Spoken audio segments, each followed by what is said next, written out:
This is Real News Media TV, coverage you can trust. Please like, share, subscribe, and hit the notification bell. Select all for daily news updates. 6 shot, 1 fatally at dance in Sandy Park. 6 people were shot, 1 fatally at a party in Sandy Park, St. Andrew on Saturday morning. The dead man has not been identified. The Constabulary Communications Unit has confirmed the incident. The circumstances surrounding the incident are unclear, but reports reaching the news are that shortly before 4 a.m., while the party was in full swing, 2 men from rival gangs in the area had an altercation. It is reported that the altercation developed as more men got involved and the guns were eventually drawn. Following an exchange of gunfire, the 6 people were discovered shot. They were taken to hospital where 1 was pronounced dead. Efforts to speak with Senior Superintendent Marlon Nesbeth, head of the St. Andrew Central Division, proved futile up to publication time. JFF expresses anger and sorrow over murder of junior footballer. The Jamaica Football Federation has expressed anger and sadness at the shooting death of national junior footballer Jadine Carr. Carr was among 2 persons shot dead by gunmen along the Lloydsville Main Road in Yallis, St. Thomas on Friday afternoon. She was reportedly on her way to football training at the time of the incident. The JFF said Carr was a member of the Jamaica Under-15 team that traveled to China to participate in the Chinese Football Development Exchange Program in 2018. She was called to the Under-17 national training squad, played Under-15 football for St. Thomas, and was a member of the Yallis High team, which participated in the aborted ISA schoolgirl competition in 2020. Her most recent games were played with the Proven Girls Academy in the ISA Construction 2022 Renus Cup, the JFF said in a release. "I call upon Jamaicans to stand up to this bulging monster called crime and to fight against what now seems to be a passive acceptance of it," said Michael Ricketts, president of the JFF. "We are losing so many young and industrious people to gun violence. Jadine did everything right and was making big strides to brighten her future when her life was snuffed out. Profound condolences to her family, friends, teammates, and the St. Thomas Football Association. Please stay strong in these challenging times," Ricketts said. Carr from Hearties District in Yallis was killed along with Andrew Mullins, a 21-year-old taxi driver from Newlands District, also in Yallis. It is reported that about 4:45 p.m., Mullins was driving his blue 2003 Toyota Corolla along the main road with a car in the passenger seat and the 2 unidentified males in the back seat. The police say explosions were heard and the vehicle got out of control and crashed into a gray Toyota Corolla, then hit a utility pole and ended up in a gully. 2 men alighted from the vehicle and the loud explosions were heard again, and they escaped on foot in the area.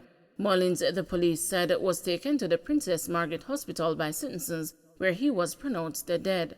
The former national player was taken to the Kingston Public Hospital by family members, where she was pronounced dead.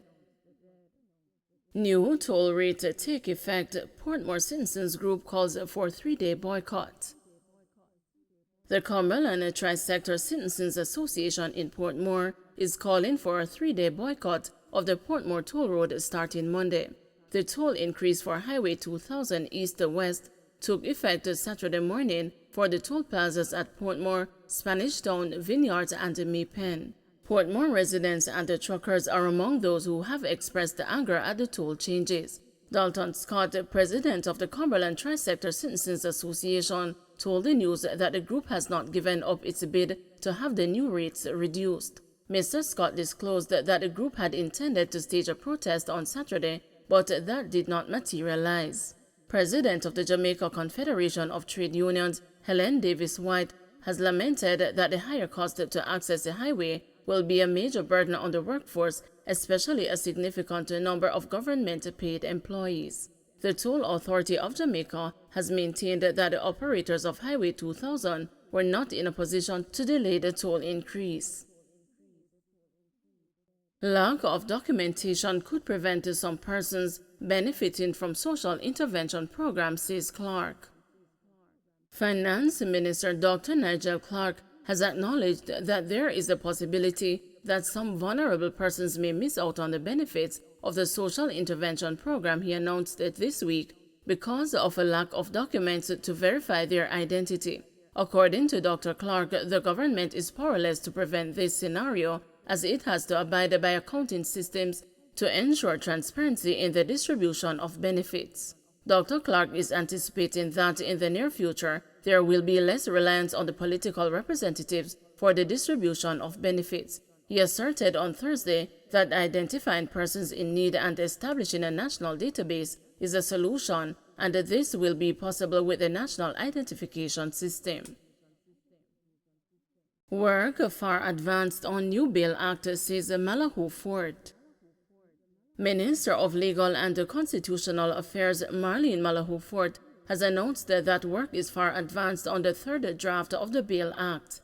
In June, the minister announced that a new Bail Act was coming, pending the revision of wording of some clauses. Mrs. Malahoo Fort told the news that the review process is focused on fine-tuning the law with the aim of tabling it in September. The revised law will set out the entitlement to bail. It will define the power to grant bail, the reasonable conditions on which a bail will be granted, what amounts to sufficient cause for keeping an individual in custody, and the issues to be considered by the court. Security guard shot dead at a St. Catherine gas station.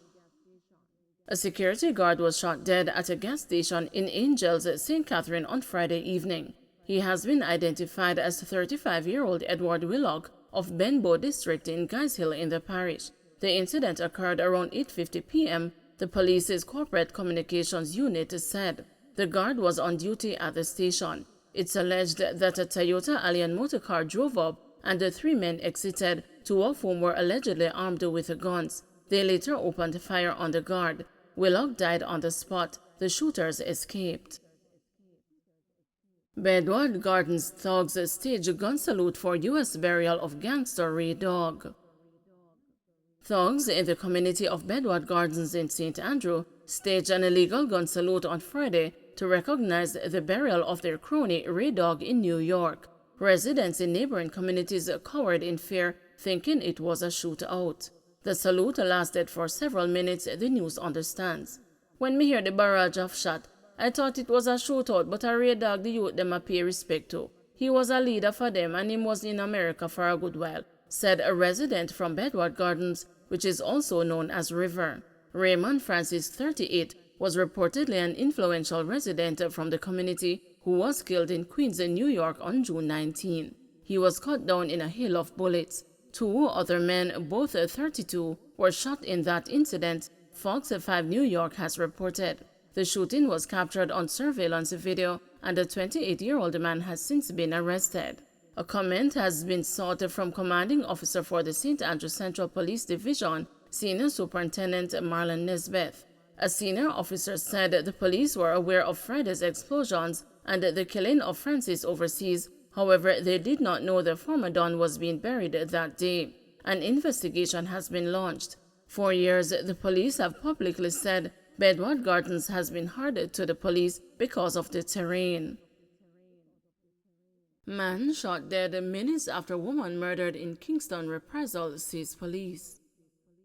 The police believe that a man was shot dead in central Kingston on Saturday morning in a reprisal over the murder of a woman minutes earlier in the area.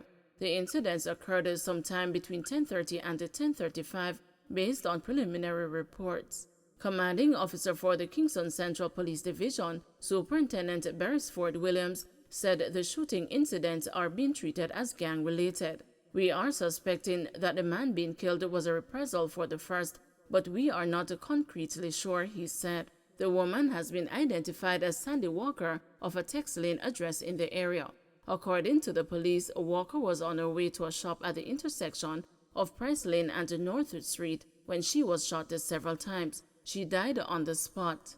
Minutes later, auto body repairman Conhoy Whithorn was at his text lane home when a group of men armed with guns reportedly entered and shot him. He was transported to the Kingston Public Hospital, where he was pronounced dead. Don't forget to like, share, subscribe, and hit the notification bell. Select all for daily news updates.